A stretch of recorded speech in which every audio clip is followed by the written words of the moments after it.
আশা করি তোমরা সবাই ভালো আছো। আমরা প্রভু গুরু যিশুর দয়ায় অনেক ভালো আছি, অনেক সুস্থ আছি। কুশনও ভালো আছে। তো বাড়িতে কেউ না থাকলে কিভাবে মেয়ের সাথে সময় কাটাই, ওকে কিভাবে টাইম দিই, সংসারে কাজকর্ম কিভাবে করি, তো সেটাই আজকে তোমাদের সাথে শেয়ার করব। আর আজকে কিন্তু মণ্ডলী যাওয়া হয়নি, তো বাড়িতেই আছি। দেখো, ওকে ঘরে বন্দি করে রেখে আমি স্নানটা করতে গেছিলাম। স্নান করে এসে ঘরটা খুললাম, দেখছি টিভি দেখছে। টিভিটা চালিয়ে দিয়ে যেতে হয়, কিন্তু ও টিভিতে একটু গান শোনে।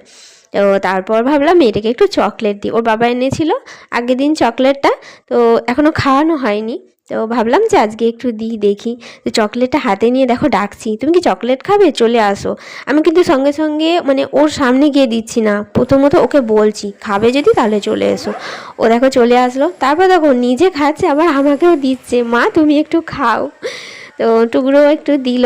ও আগে দু কামড় খেয়েছে, তারপর আমাকে দিল। আর তোমাদেরকে দেখাচ্ছে, দেখো জিভ বের করে দেখাচ্ছে যে আমি চকলেট খাচ্ছি, তোমরাও দেখো। তো ক্যামেরাটা যখন অন করেছিলাম, দেখলাম কি ও জিভ দেখাচ্ছে ক্যামেরার মধ্যে। আর রান্নাটা বসিয়েছি। ঘরে যেহেতু কেউ নেই, মা নেই, মা ঘরে নেই, ননদের বাড়ি গেছে।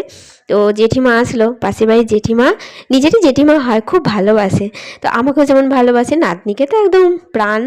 তো আমাকে থোরটা কেটে দিল আর কি, চাকা চাকা করে দিল। তারপর আমি পরে দেখো কেটে নিলাম, তখন টাইম ছিল না। এদিকে রান্নাটা বসিয়ে দিয়েছিলাম। তো আর কুসুমা দেখেছো খেলনা নিয়ে কত সুন্দর খেলছে। ওই ঢাকটা বাজাচ্ছিল, খুব সুন্দর বাজাচ্ছিল কিন্তু। আর সব খেলনাগুলো দিয়ে ওকে ওইখানেই বসিয়ে রেখে আমি পুরো রান্নাটা করেছিলাম। তো রান্না তো বেশ অনেক কিছুই করেছিলাম। মা চলে আসবে, মা চলে এসেছিল। তো সন্ধ্যাবেলা চলে এসেছিল মা, পরে আবার বাপি গেছিলো কিন্তু। তো বাপি তো দিনের বেলা যায়নি, সন্ধ্যাবেলায় গেছিলো মাকে নিয়ে আসতে। দেখো রান্নাটা করছি তখনও আর কুশোনা যাচ্ছে ওই জেঠিমাদের বাড়িতে, যে জেঠিমা এসেছিলো সবজিটা কেটে দিল। তো ওই জেঠিমাদের বাড়ি যাচ্ছে। অনেকক্ষণ যেতে পারেনি, তো মনটা খুব খারাপ। ওদের বাড়িতে যেতে খুব ভালোবাসে ও, আসলে সবাই ভালোবাসে তো। আর ওদের বাড়িতে অনেক লোকজনও আছে আর কি, সেই জন্যই ওর যেতে ভালো লাগে। তো দেখো ছেড়ে দিলাম, দূর থেকে ক্যামেরাটা করেছি। দেখো দেখো আস্তে আস্তে যাচ্ছে। আর কি কি রান্না করেছি দেখো, তোরের তরকারি, ঘরে তৈরি একদম ঘি দিয়েছি বানানো, মাছের ঝাল, আর সুজনি সুজনি শাক ভাজা। তো এই তিনটেই সবজি করেছিলাম। মেয়েকে দেখো স্নান করিয়ে বসিয়ে দিয়েছি ভাতের কাছে।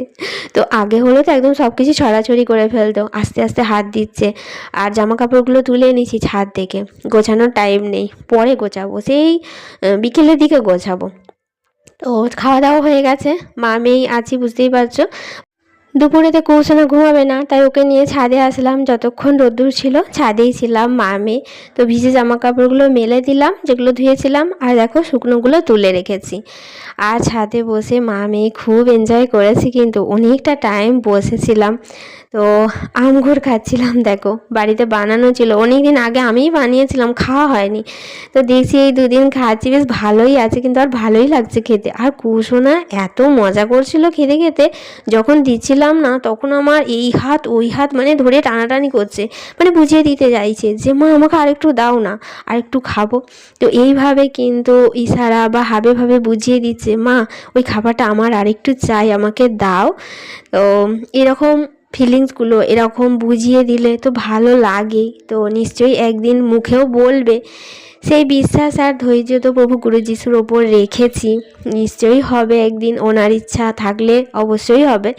আর দেখো কুশোনা কত এনজয় করে খাচ্ছে, দেখো শেষমেশ ওর হাতে দিয়েই দিলাম। খুব মানে ওর মনটা চাইছিল যে মা আমার হাতে দেবে, আমি একটু নিজে হাতে করে খাবো, তাই হাতেই দিয়ে দিলাম।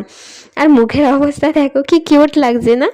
তো মুখে একদম মেখে, সারা মুখ মেখেছিল, তারপর হাত ধুয়ে দিয়েছিলাম পরে। তো ও নিজের মনের মতো করে একদম খেলো।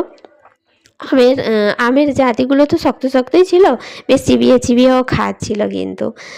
আর মামেই আছি, মানে বুঝতেই পারছো ওকে আমাকে পুরোটা টাইমই দিতে হবে।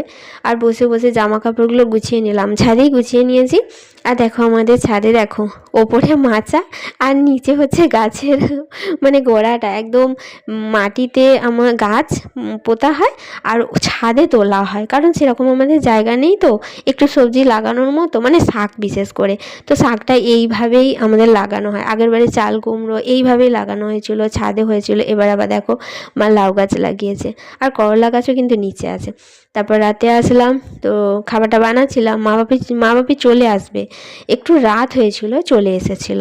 তো মা বাপিও কিন্তু এইভাবে কখনোই বের হয়নি। আমরা শান্তিতে আছি, ভালো আছি। ওনারাও একটু মানে ফ্রি একদম, মাইন্ডে কোনো চাপ না নিয়ে কত সুন্দর মেয়ের বাড়ি ঘুরতে গেল। এটাও কি আমাদের শান্তি। প্রভু গুরু যিশু দয়ায় এইভাবে আমরা সুখে শান্তিতে আছি, ভালো আছি, সুস্থ আছি, সেটাই তোমাদের সাথে শেয়ার করেছি। তো চলো, সবাই ভালো থেকো, সুস্থ থেকো, আর ভালো লাগলে ভালোবেসে পাশে থেকো। তো আজকে এতটাই শেয়ার করলাম। আবার আসবো নতুন একটা ব্লগ নিয়ে। ঘোষণা খুব দুষ্টু হয়েছে, আর খুব সুন্দরও আছে, ভালো আছে, সুস্থ আছে, সবই প্রভু গুরু যিশুর দয়ায়। তো চলো, আবার আসবো। তোমরা সবাই ভালো থেকো।